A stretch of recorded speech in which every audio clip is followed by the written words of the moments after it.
Di sini kita akan menjelaskan tentang beberapa kesalahan logika dalam berpikir.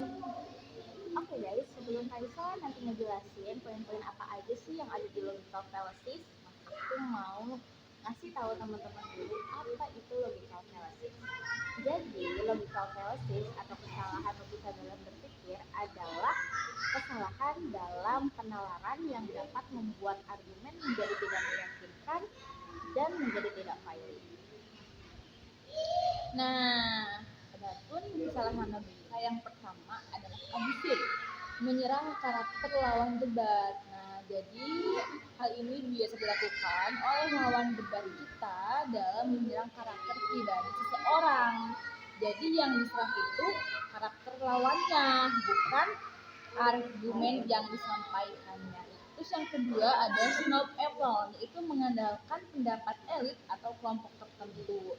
Jadi pendapat elit, pendapat kelompok atau orang-orang tertentu itu sering digunakan oleh lawan untuk mengalahkan lawan debatnya.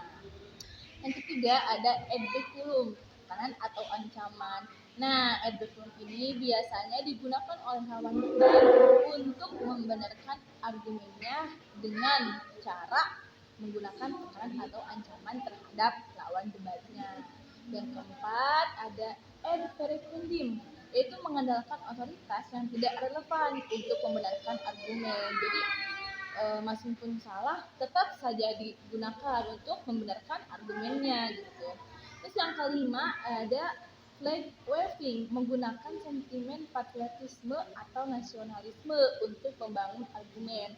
Nah, kalau ini biasanya digunakan oleh lawan debat dengan cara bungkus patriotisme gitu supaya lawan merasa kalah karena mereka lawan debatnya menggunakan patriotisme atau nasionalisme.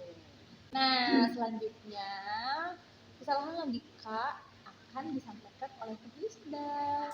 Oke guys, nah di nomor 6 itu ada red herring.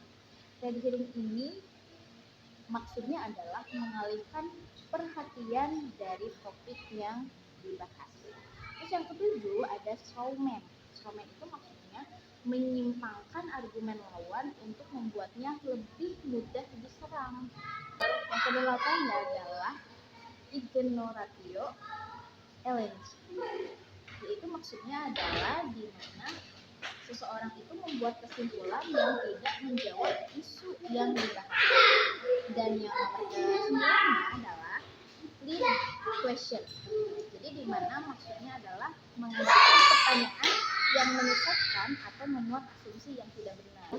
Yang ke-10 nih, yang terakhir guys, ada evolutive tradition, di mana menganggap sesuatu benar karena telah dilakukan sejak dulu. Nah, itu ya guys, kesalahan logika dalam berpikir.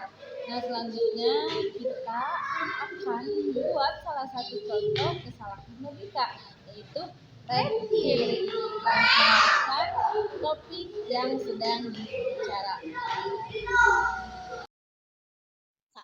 Kamu udah lihat berita 4 hari yang lalu belum?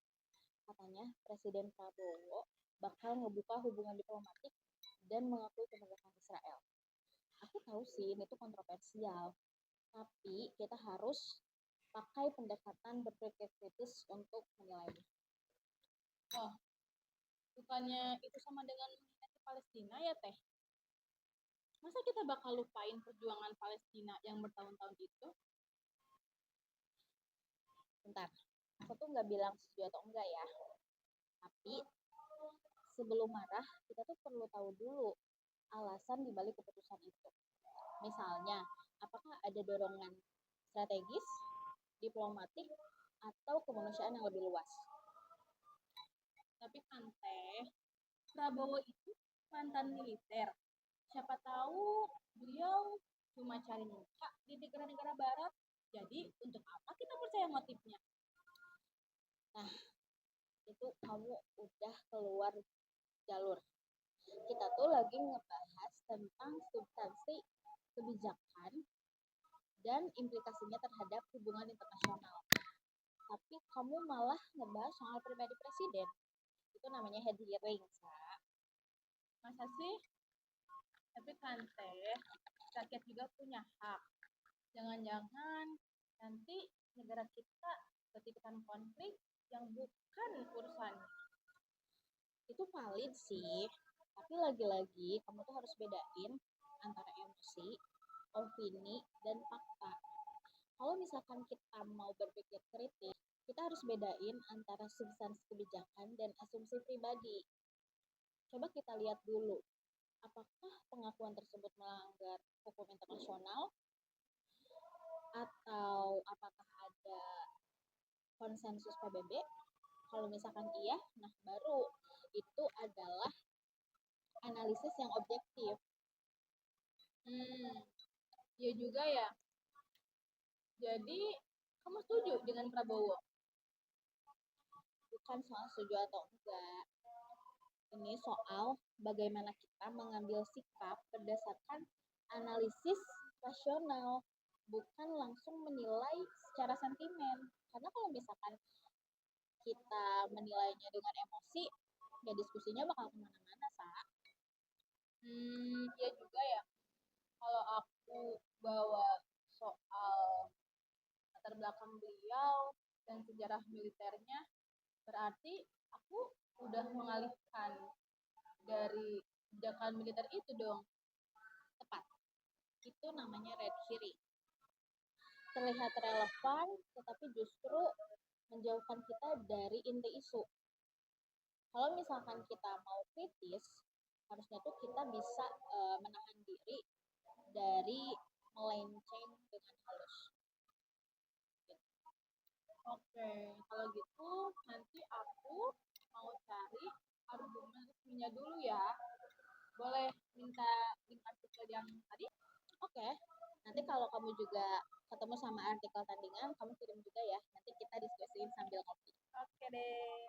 Oke guys, dari video yang udah kalian tonton, ada beberapa poin yang perlu kita perhatikan. Red herring muncul saat Raisa mengalihkan topik dari analisis kebijakan luar negeri ke latar belakang pribadi Presiden Prabowo dan emosi kolektif soal Palestina. Nah, teknis dan juga mengingatkan pentingnya berpikir kritis, memilah opini, fakta, dan emosi, serta fokus terhadap inti persoalan. Oke, sekian dari kita berdua. Semoga video kita bermanfaat.